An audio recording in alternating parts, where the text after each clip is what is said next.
네, 지난 시간에 이어서 이번 시간에는 우리가 파동이라고 하는 현상을 어떤 식으로 표시를 할 수 있는지 표현 방법에 대해서 우리가 이야기를 같이 해보도록 하겠습니다.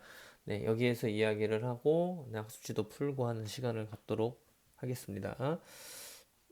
네, 지난 시간에 우리가 파동이라고 하는 것을 뭐라고 이야기를 했었냐면은 한 곳에서 생긴 진동이 주위로 퍼져나가는 현상이라고 이야기를 했는데, 그렇죠? 네, 한 곳에서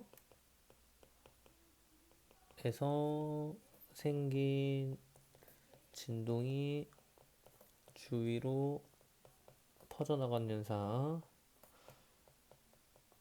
이야기를 했었는데, 우리가 물결파 같은 것도 생각을 해보면은 여기 이렇게 동심원을 우리가 그릴 수가 있는데, 이 물결파를 만들려면 어쨌든 여기에 어떤 물체를 떨어뜨려야 되죠. 뭐 돌멩이가 됐든 그다음에 물방울이 됐든 어떤 것이든 떨어뜨려야 되죠. 그래서 이 떨어지면서 얘는 뭐가 점점 생기냐면은 에너지가 이제 생기게 되죠. 위치가 이제 변했으니까. 물론 이제 정확하게 2학년 때나 3학년 때 배울 텐데, 위치 에너지가 운동 에너지로 바뀌면서 어쨌든 이 물방울이든 돌멩이든지 간에 에너지라고 하는 것이 물, 물 표면과 부딪히는 거죠. 네, 그리고 그 에너지를 뭘로써 전달을 하는 것이냐? 물결로써 주변으로 전달을 하는 거죠, 이렇게.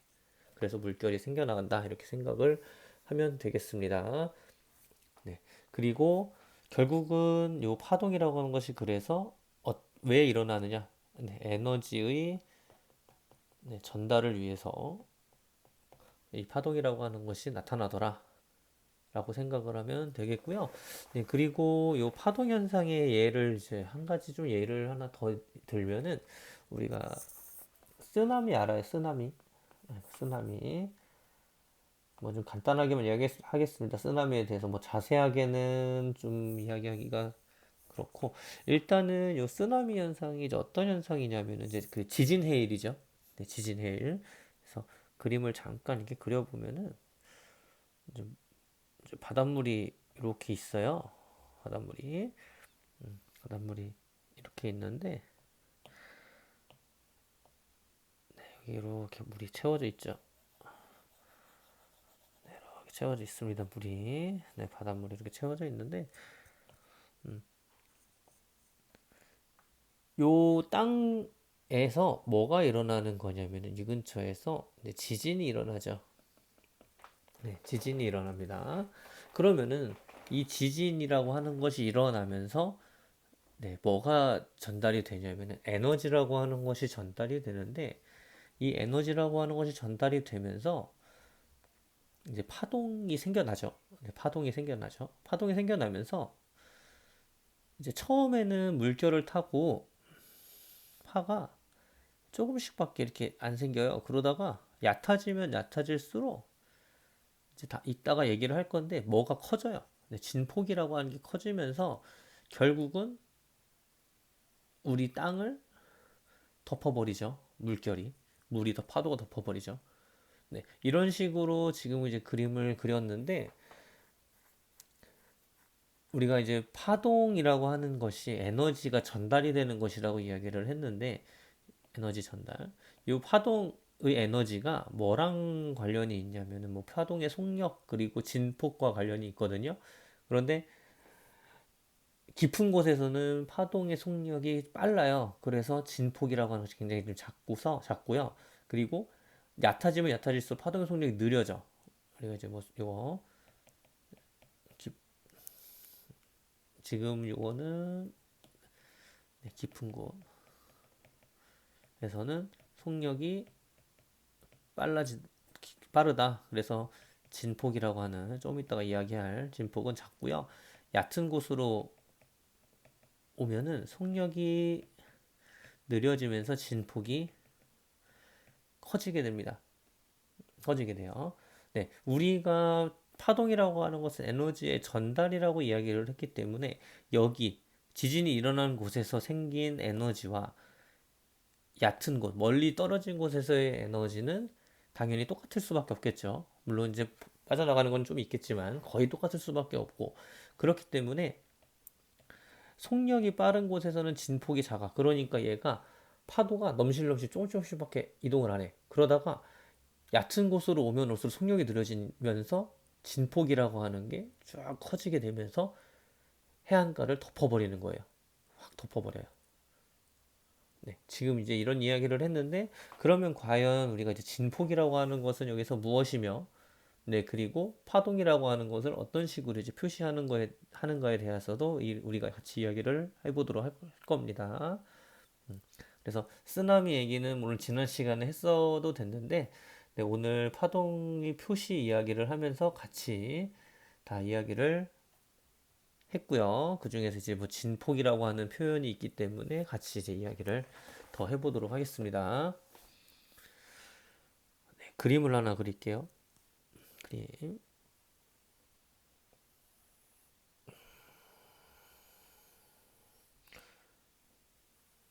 기가 막히다. 어쨌든 그림 하나 그렸습니다. 그래서 이곳이 뭐 위치, 여기 0이고요. 그리고 이제 여기 가로축을 우리가 위치라고 이야기를 하는데, 우리가 요 위치는 이제 매질이 위아래로 움직이는 그 위치라고 생각을 하면 되겠습니다.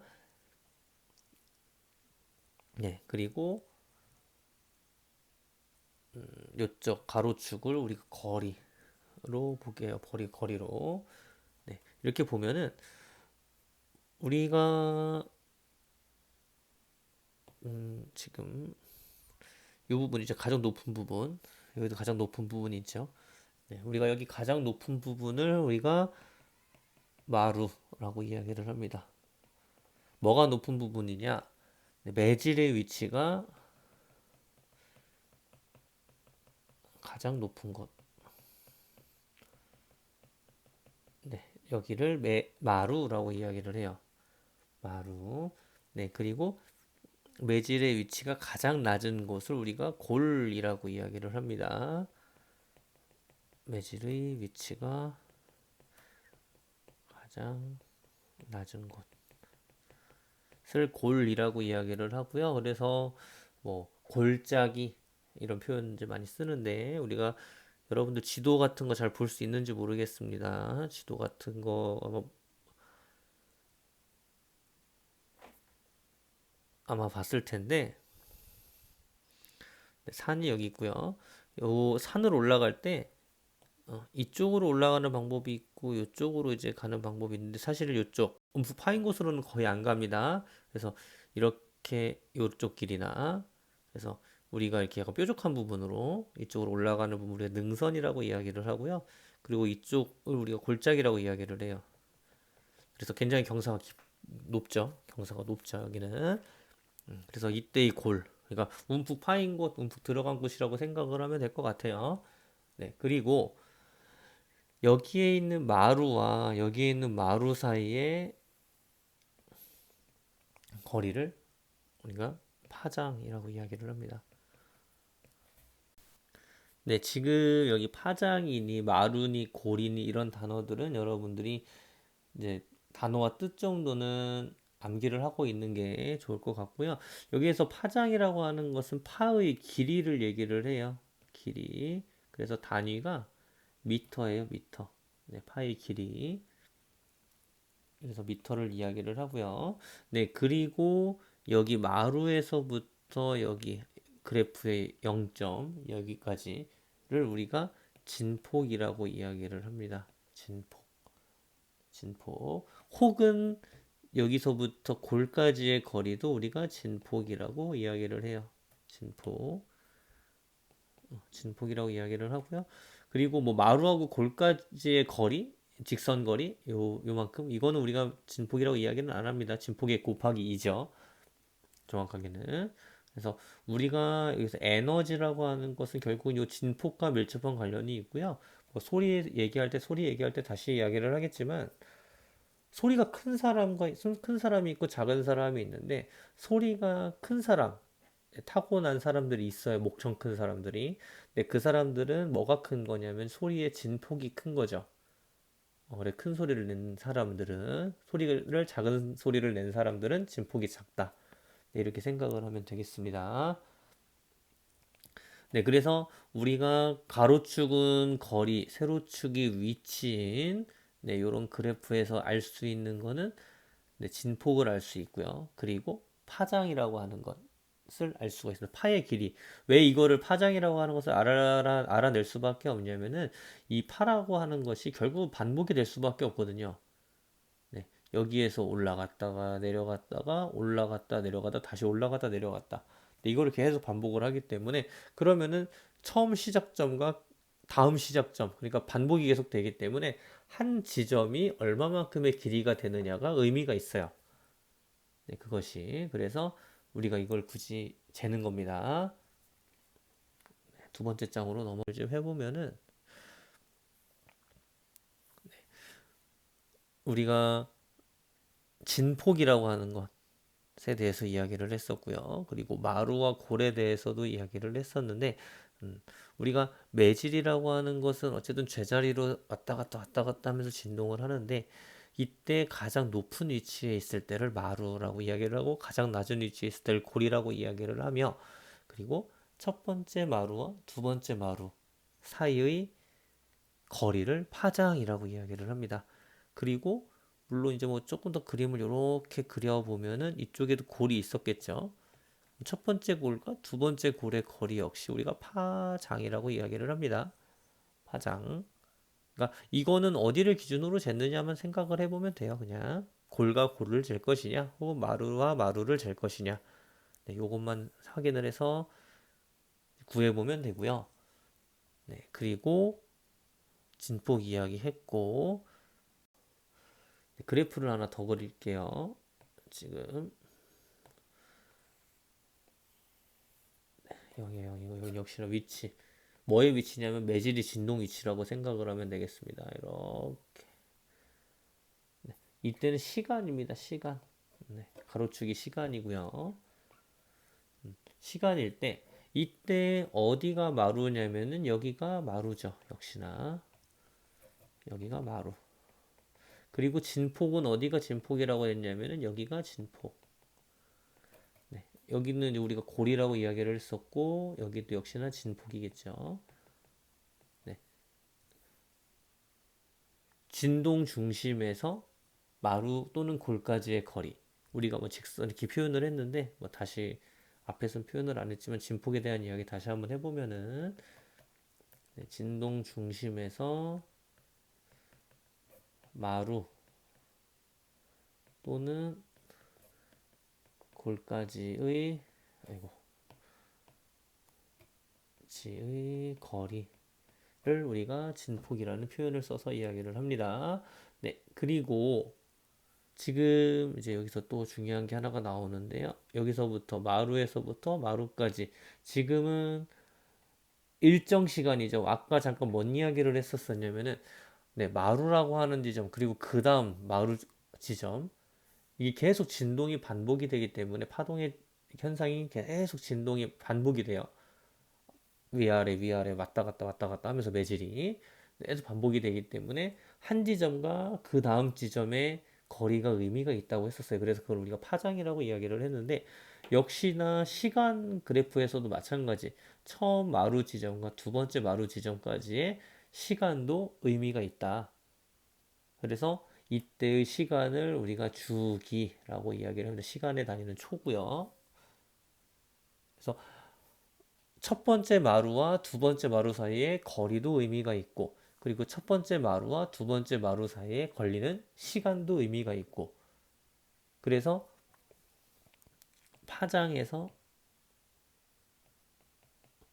나누기 주기를 하면은 뭐가 나오냐면 파동의 속력이 나와요. 속력. 네, 이런 것도 우리가 생각을 한번 해볼 수가 있겠네요. 그쵸? 네, 그래서 이런 것도 한번 이제 고민을 해볼 필요가 있고요. 네, 그리고 또 어떤 것이 의미가 있느냐라고 하는 것인데요. 일단 주기 뜻을 여기다 다시 한번 좀 적어 볼게요. 우리가 매질이 제자리에서 한 번 진동하는데 걸리는 시간이다. 네, 여기에서 우리가 뭐 아까 뭐 이렇게 왔다 갔다 한다라고 이야기를 했는데 실제로는 여기에 있는 첫 번째 마루에 있는 매질이 어떻게 움직이는 거예요? 아래쪽으로 쭉 가서 골까지 갔다가 다시 한번 올라오는데 걸리는 시간인 거죠. 걸리는 시간인 거죠. 그걸 우리가 주기라고 이야기를 합니다. 그래서 표현이 매질이 제자리에서 한 번 진동하는데 걸리는 시간이라고 이야기를 한 거는 결국은 여기 있던 게 아래로 내려갔다가 다시 한번 올라올 때 걸리는 시간을 우리가 매주기라고 이야기를 해요. 주기. 네, 그리고 우리가 또 어떤 거를 의미를 줄 수가 있냐면은 이게 연속적으로 계속 반복이 된다라고 이야기를 했기 때문에 우리가 주기라고 하는 것은 1회 한 번 진동하는데 몇 초, 네, 주기의 개념은 생각을 할 수 있는데 그러면 우리가 이런 것도 생각을 할 수 있겠죠. 1초 동안에는 몇 번 진동하느냐를 우리가 정의를 할 수가 있는데 이걸 우리가 진동수라고 이야기를 해요. 진동수, 진동수. 그래서 다시 한번 자세하게 쓰면은 매질이 1초 동안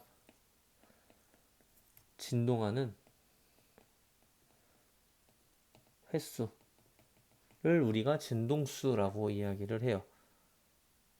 아까 주기라고 하는 것은 한 번 진동하는데 몇 초 걸리느냐를 우리가 주기라고 이야기를 하고 그리고 진동수는 1초 동안에 그럼 몇 번 진동하느냐 네, 이런 겁니다.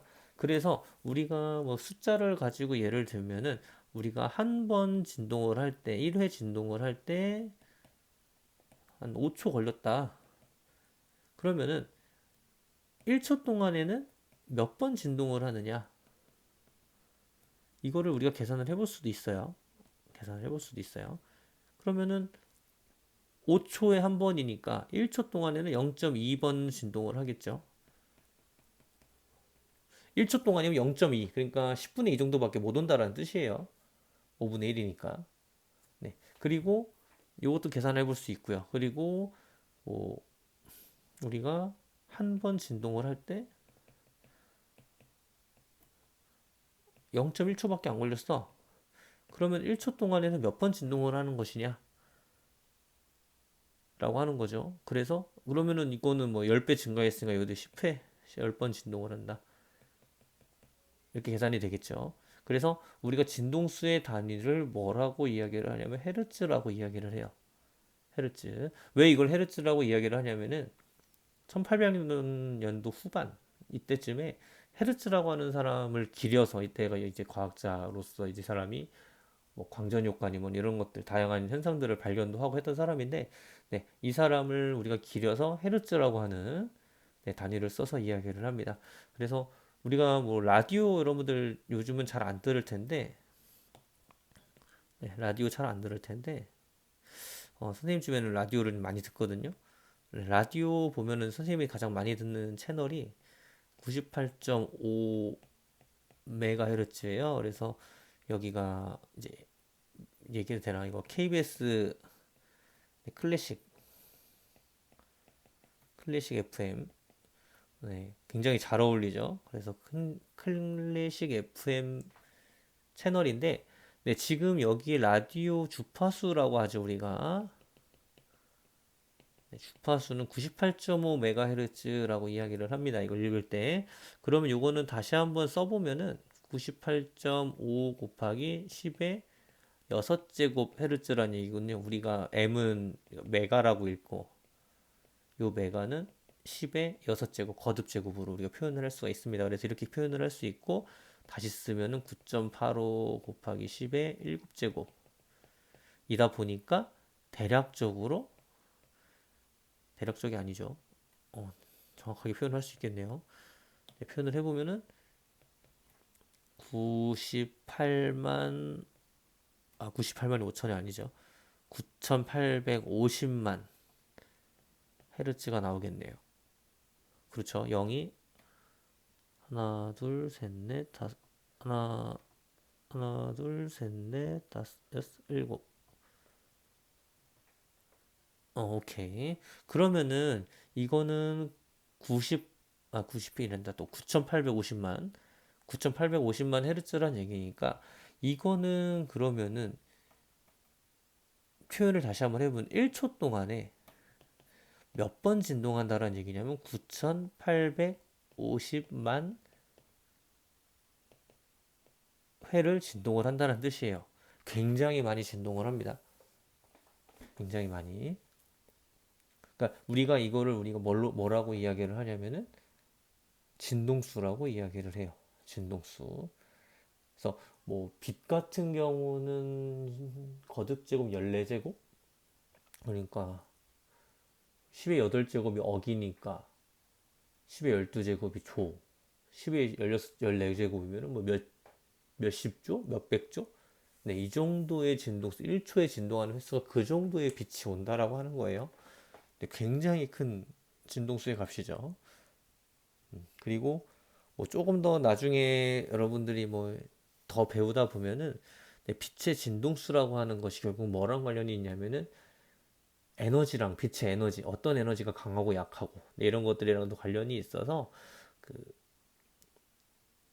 뭐야, 그 소독할 때 뭐 컵이나 이런 거 소독할 때 불빛 같은 거 보면 약간 파란색 불빛 나오는데 그런 것들이 이제 에너지가 강해서 뭐 살균을 할 수 있는 뭐 그런 것이기도 하고요. 그래서 뭐 그런 것들도 나중에 언급이 될 겁니다. 배우기도 할 거고요, 과학 시간에.